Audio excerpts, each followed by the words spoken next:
தற்போது கிடைத்துள்ள அண்மை செய்தி. கள்ளக்குறிச்சி மாவட்டம் கீரனூர் பகுதியில் கிராம பஞ்சாயத்தை நகராட்சியுடன் இணைக்க எதிர்ப்பு தெரிவித்து பொதுமக்கள் சாலை மறியலில் ஈடுபட்டு வருகிறார்கள். இதை பார்த்து வருகிறோம். 200க்கும் மேற்பட்ட மக்கள் தற்போது இந்த சாலை மறியலில் ஈடுபட்டு வருகிறார்கள். இதுகுறித்த கூடுதல் தகவல்களை தருவதற்காக செய்தியாளர் சிவபிரகாசம் இணைப்பில் இருக்கிறார். வணக்கம் சிவபிரகாசம், சாலை மறியல் நடைபெறுவதற்கான முக்கிய காரணம் என்ன? விரிவாக கூறுங்கள். வணக்கம் பவித்ரா. தமிழகத்தில் பல்வேறு நகராட்சிகளுடன் அருகே உள்ள கிராம பஞ்சாயத்துகளை இணைத்து தமிழ்நாடு அரசு கடந்த சில தினங்களுக்கு முன்பு அறிவிப்பு வெளியிட்டிருந்தது. அதன் அடிப்படையில் கள்ளக்குறிச்சி மாவட்டம் திருக்கோவிலூர் நகராட்சியில் கீரனூர் மற்றும் தேவியகரம் ஆகிய 2 கிராமங்களையும் திருக்கோவிலூர் நகராட்சியுடன் இணைக்கப்படுவதாக அறிவிப்பு வெளியிடப்பட்டிருந்தது.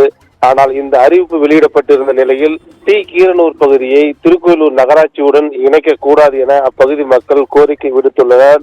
ஆனால் இந்த கோரிக்கையை நகராட்சி நிர்வாகம் இதுவரை ஏற்காத நிலையில் அந்த இணைப்பதற்கான பணியானது தற்போது நடந்து வருகிறது.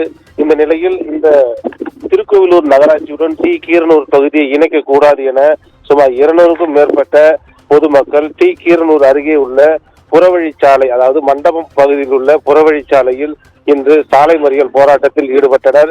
இந்த சாலை மறியல் போராட்டம் காரணமாக திருச்சி திருவண்ணாமலை தேசிய நெடுஞ்சாலையில் சுமார் 1 மணி நேரத்திற்கு மேலாக போக்குவரத்து பாதிப்பு ஏற்பட்டது.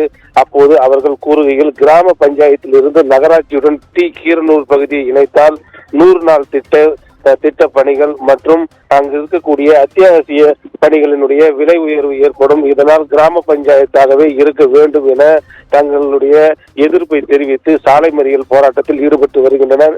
இதனால் அந்த பகுதியில் பெரும் பரபரப்பு ஏற்பட்டு வருகிறது. இது குறித்து தகவல் அறிந்த திருக்கோவிலூர் போலீசார் சம்பவ இடத்திற்கு விரைந்து வந்து இந்த உங்களுடைய கோரிக்கை குறித்து அரசினுடைய கவனத்திற்கு எடுத்து செல்லப்படும், இந்த சாலை மறியல் போராட்டத்தை கைவிட வேண்டும் என வலியுறுத்தியதன் அடிப்படையில் அவர்கள் சாலை மறியல் போராட்டத்தை கைவிட்டுள்ளனர். இந்த சாலை மறியல் போராட்டம் காரணமாக அந்த பகுதியில் சுமார் 1 மணி நேரம் போக்குவரத்து பாதிக்கப்பட்டது. இதனால் அப்பகுதியில் பரபரப்பு ஏற்பட்டது. பவித்ரா, தகவலுக்கு நன்றி சிவபிரகாசம்.